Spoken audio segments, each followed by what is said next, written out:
जी, अस्सलाम वालेकुम dear students. I am professor एमिसरी। I am here to teach class 9th physics. Dear students, आज हमने एक नया टॉपिक डिस्कस करना है, the name of stop watch. Dear students, ये टॉपिक जो है बड़ा इंपॉर्टेंट शॉर्ट क्वेश्चंस है और एग्ज़ाम के अंदर ये लॉन्ग क्वेश्चन भी ये पूछा जा सकता है। Okay. And before starting this topic, अगर आप मेरे चैनल पे आ चुके हैं तो मेरे चैनल को सब्सक्राइब करें, बेल आइकन को जो बटन है उसे ऑन कर दें ताकि हर न्यू आने वाली जो वीडियो है, जो लेक्चर है, वो आप तक पहुँच सके। ओके। तो चलते हैं फिर अपने टॉपिक की तरफ। सबसे पहले हम डिस्कस करेंगे स्टॉप वॉच कि स्टॉप वॉच क्या चीज़ है। Stop watch is used to measure the time interval of an event. किसी भी इवेंट का जो टाइम मेजर किया जाता है बेसिकली वो स्टॉप वॉच के ज़रिए किया जाता है। लाइक अगर हम कोई एग्जांपल ले लेते हैं जैसे कि केमिस्ट्री लैब के अंदर अगर हम कोई मतलब कि एक्सपेरिमेंट कर रहे हैं तब भी हम स्टॉप वॉच यूज़ कर रहे होते हैं केमिकल रिएक्शन के दौरान। लाइक अगर हम पेंडुलम का प्रैक्टिकल कर रहे हैं तो उसकी वाइब्रेशन नोट करने के लिए भी हम स्टॉप वॉच का यूज़ कर सकते हैं। लाइक और भी एंगल एरर वाला जो प्रैक्टिकल है 9th का, तो उसके अंदर भी हम स्टॉप वॉच यूज़ कर रहे होते हैं जब बॉल जो है बेसिकली टॉप टू डाउन की तरफ क्या कर रही होती है, मूव कर रही होती है। और इसी तरह रेस के अंदर भी यूज़ किया जाता है। आप देखते हैं कार रेस है, बाइक है, साइकिल है या फिर रनर्स है, भाग रहे हो जो होते हैं, उनका टाइम नोट करने के लिए भी स्टॉप वॉच का यूज़ किया जाता है। देन इसका जो स्टॉप वॉच जो है बेसिकली इसके 2 ही टाइप्स हैं। एक आपके पास क्या मैकेनिकल स्टॉप वॉच है, दूसरा क्या डिजिटल स्टॉप वॉच है। इसका मैंने आसान से ही क्या है कंपैरिज़न डिफरेंस जो लिखा हुआ है, ठीक है? ये आपने इसे नोट कर लेना। पहला डिफरेंस क्या है, मैकेनिकल स्टॉप वॉच क्या होती है? Mechanical stop watch which has only one knob at the top of it which is used to start, stop and reset the stop watch. अब मैकेनिकल स्टॉप वॉच के अंदर ना सिर्फ़ एक ही बटन होता है।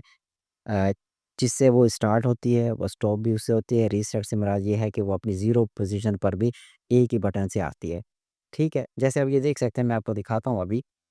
ये आपके पास है, ये मैकेनिकल स्टॉप वॉच है डियर्स। अब इसके ऊपर एक नॉब है, एक बटन है यार। अगर आप फर्स्ट टाइम इसे प्रेस करते हैं तो ये जो नीडल है ये चलना स्टार्ट हो जाएगी, टाइम यहाँ से नोट करना आप स्टार्ट कर देंगे।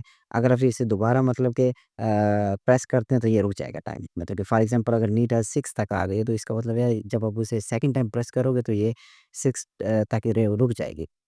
और इसी तरह अगर आप थर्ड टाइम उसी टाइम क्या करते हैं, आप इसे अगेन प्रेस करते हैं तो ये दोबारा मतलब कि अपनी पोजीशन पर वापस आ जाएगी। तो ये इसके अंदर एक नॉब होता है।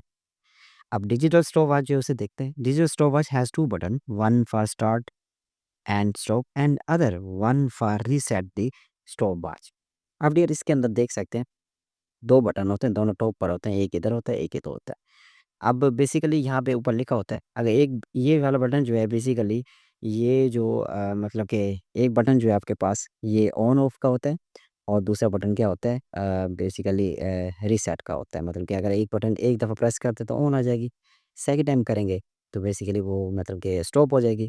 अगर आपने रीसेट करना है तो वो बेसिकली वो आपको सेकंड बटन जो है वो आपको रीसेट करने के लिए क्या करना है, वो प्रेस करना पड़ेगा, ठीक है?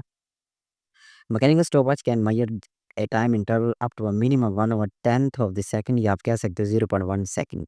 आप इसे जब डिवाइड करते हैं तो 0.1 सेकंड आता है। इसका मतलब ये है कि 1 सेकंड का जो आपके पास 10वां हिस्सा होता है। अब देखो ना कितना मैकेनिकल स्टॉपवॉच भी बड़ी एडवांस है कि आपके 1 सेकंड का भी जो 10वां हिस्सा है उस तक आप टाइम नोट कर सकते हैं मैकेनिकल स्टॉपवॉच के ऊपर।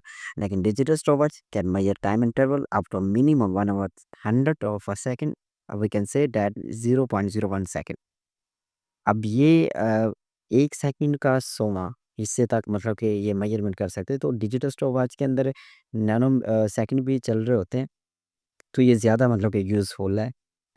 फॉर एग्ज़ाम्पल अब देखो ना मैकेनिकल स्टॉपवॉच जो है बेसिकली ये आप देखें, मैकेनिकल स्टॉपवॉच के अंदर तो सिर्फ सेकंड और मिनट है, लेकिन आप यहाँ देख सकते हैं इधर ये जो लास्ट वाले 2 ज़ीरो हैं ये नैनो सेकंड है। मतलब कि 1 सेकंड यहाँ से गुज़रता है तो यहाँ से 10 सेकंड जो है वो और गुज़र जाते हैं। तो इसका मतलब ये है कि मैकेनिकल स्टॉपवॉच के अंदर अगर फॉर एग्ज़ाम्पल 2 प्लेयर जो है वो एक लाइन को क्रॉस कर रहे हैं। अब दोनों का सेकंड क्या सेम है, मतलब कि 6 सेकंड है। आप कह सकते हैं 1 मिनट 6 सेकंड, लेकिन वहाँ पे एरर आ जाएगा। अगर हम कैसे मतलब कि डिसीजन लेंगे कि कौन-सा जो रनर है वो जीत गया। लेकिन ये जो है डिजिटल स्टॉपवॉच जो है बेसिकली यहाँ पे नैनो सेकंड होते हैं और नैनो सेकंड के अंदर फ़र्क होता है हर प्लेयर का, हर इवेंट का फ़र्क होता है क्योंकि स्पीड के साथ ये चल रहे होते हैं। And third point is that the mechanical stopwatch is less accurate then digital stopwatch. जैसे मैंने आपको कहा है कि इसका लीस्ट काउंट आप देख सकते हैं दोनों का, तो बेसिकली जो मैकेनिकल स्टॉपवॉच है ये लेस आपके पास क्या एक्यूरेट है, and the digital stopwatch is more accurate then mechanical stopwatch. Digital stopwatch जो है वो ज़्यादा यूज़फुल भी है और ज़्यादा एक्यूरेट भी है, इसकी एक्यूरेसी क्या है वो बहुत ज़्यादा है मैकेनिकल स्टॉपवॉच से। देन हम डिजिटल स्टॉपवॉच को ज़्यादा प्रेफर कर रहे होते हैं। तो डियर ये एक छोटा सा टॉपिक था, ये शॉर्ट क्वेश्चन है, लॉन्ग क्वेश्चन भी है, तो आपने क्या करना है, इसको बड़े अच्छे तरीके से क्या करना है, याद करना है। अगर कोई बात आपको समझ नहीं है तो आप कमेंट्स के अंदर आप मुझसे कमेंट्स कर सकते हैं, आप उसके अंदर मुझसे पूछ सकते हैं। और ठीक है डियर, उम्मीद है कि आपको ये लेक्चर समझ आ गया होगा। तो नेक्स्ट लेक्चर में मिलते हैं। अल्लाह हाफ़िज़।